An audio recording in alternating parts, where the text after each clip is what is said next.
Levantou-se então uma tempestade dessas tremendas, com vento forte, o que era, aliás, comum no lago. Quando estavam pelo meio, cerca de 5 quilômetros, o lago tinha 21 quilômetros de comprimento por 9, mais ou menos, de largura. Então Jesus lhes apareceu andando sobre as ondas. Imediatamente respondeu ao medo dos discípulos, dizendo: não temais, sou eu. E chegaram à outra margem. Claro que Jesus tinha poder de andar sobre as águas do mar.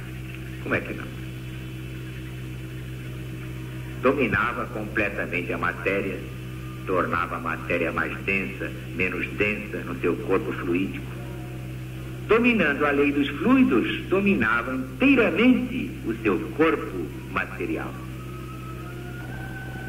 Mas a multidão que ficou na outra margem não achou mais lá o Mestre Jesus. No outro dia de manhã, e saiu à sua procura atravessando o lago.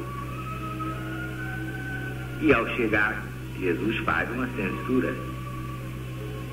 Pode até parecer cruel. Quando me procurais, não é? Não porque vistes milagres, mas porque comestes dos pães e vos fartastes mesmo. Aproveitando a oportunidade, fez uma das grandes revelações a respeito de sua doutrina. Os homens deviam procurar não a comida que perece, mas a que traz a garantia da vida eterna, a vida futura.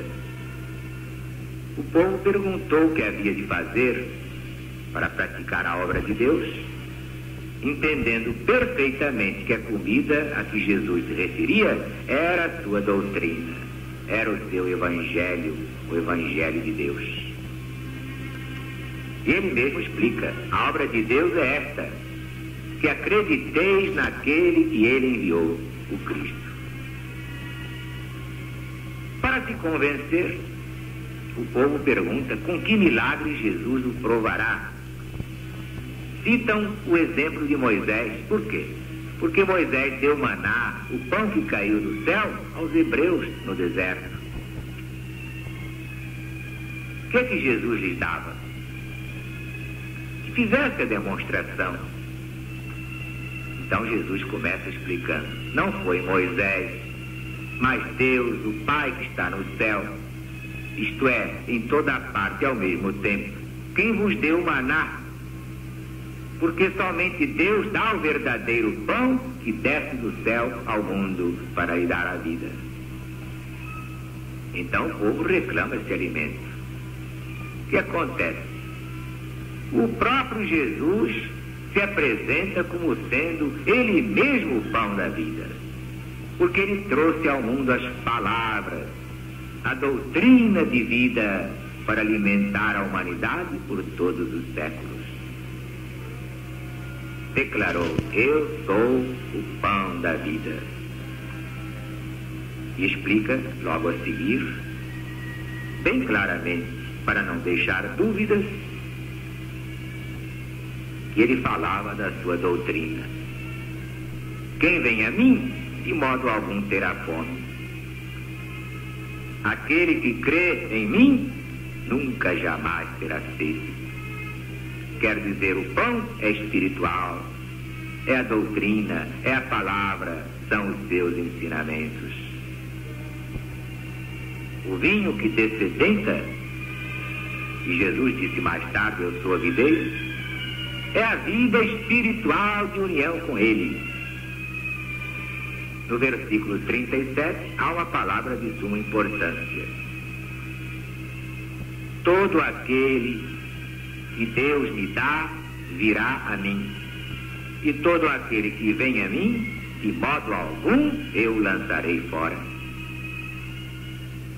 Ora, se compararmos com a outra palavra de Jesus: Pai, assim como me deste poder sobre toda a humanidade, a fim de que conceda a vida eterna a todos aqueles que me tens dado, vamos encontrar estas palavras no capítulo 17 deste mesmo Evangelho. Então poderemos concluir que a humanidade inteira é de Jesus, pertence a Jesus. E como ele não lança fora ninguém que o busca para se salvar, a humanidade toda já está no caminho da salvação. Uns demoram mais porque se obstinam na ignorância e afundam nos prazeres materiais, que causam o tédium vitae, não resolvem nada. Muita gente que bebe, muita gente que joga, faz outras coisas e, entretanto, não é feliz. E um dia vai cansando, diz, o Zaru está com a razão, e vem para ele beber e faz muito bem. Mas compreendemos assim a impossibilidade, o absurdo de asseverar que aqueles que se salvam são minoria absoluta.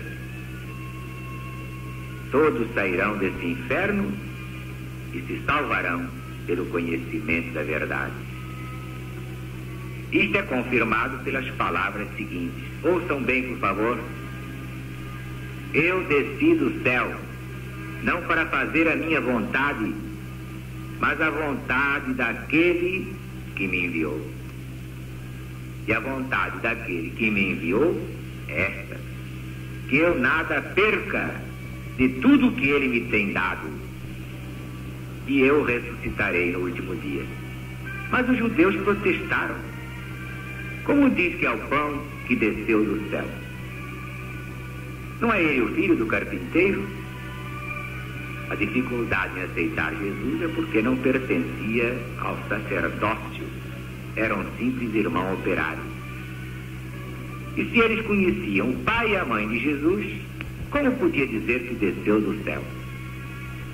Então Jesus replica: não murmureis entre vós, ninguém pode vir a mim senão trazido pelo Pai. Mas está escrito nos profetas: todos serão ensinados por Deus.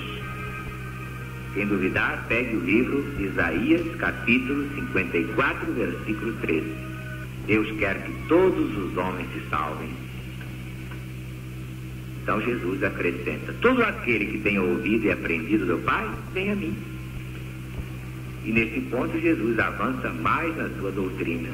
Ninguém viu o Pai, mas eu sou o pão da vida. Os vossos pais comeram maná, e daí? Morreram. Mas eu não, eu sou o pão eterno. O pão que eu darei pela vida do mundo é a minha carne, e quem o comer, viverá eternamente. Ora, foi uma coisa tremenda, um grande escândalo, esta frase entre os judeus.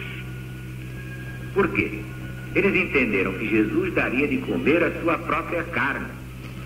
Estava dando lições de verdadeiro canibal, antropofagia. Então Jesus reafirma enfaticamente para a multidão que não podia penetrar o sentido espiritual do seu ensinamento: se não comeis a carne do Filho de Deus e não bebeis o seu sangue, não tendes a vida em vós. Quem come a minha carne, quem bebe o meu sangue, tem a vida eterna.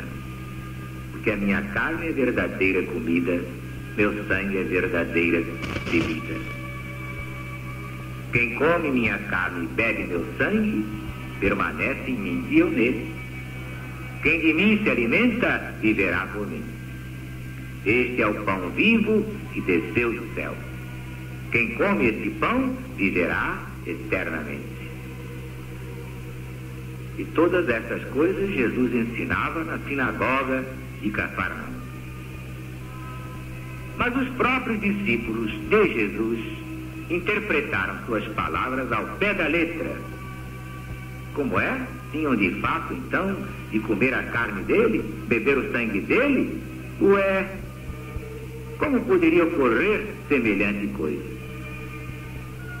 Mas a estes, aos discípulos, aqueles que já tinham capacidade de entender, Jesus explica: o Espírito vivifica, a carne para nada aproveita.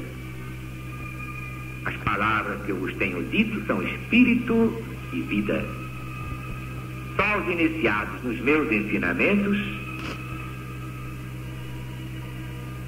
podem entender o que eu ensino simbolicamente.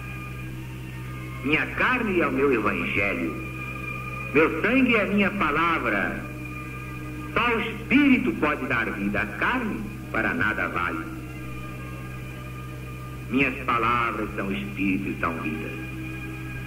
Claro que não podem ser interpretadas ao pé da letra, mas pela compreensão espiritual.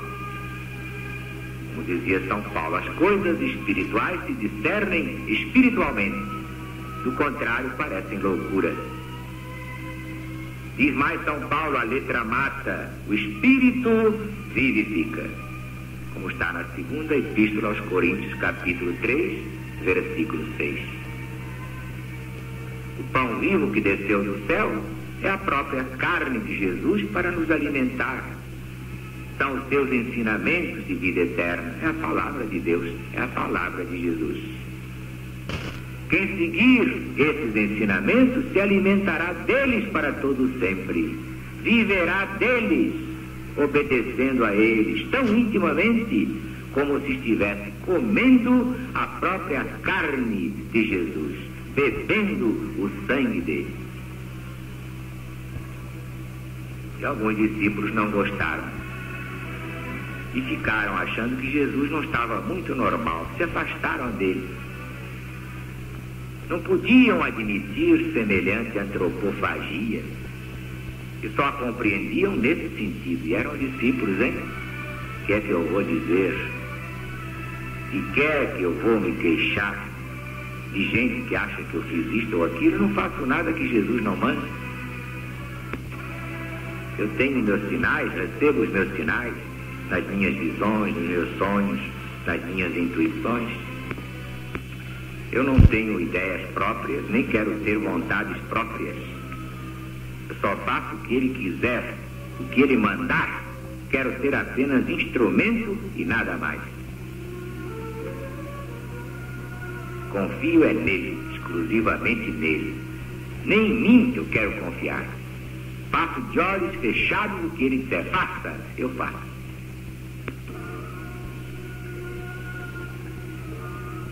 Mas Jesus perguntou também aos 12 se eles queriam ir embora, como os outros foram. Vemos que Jesus prefere perder todos a modificar o ensinamento da verdade, a desobedecer ao chefe divino, ao Cristo planetário, ainda que fique sozinho, mas a verdade ele a dará, custe o que custar.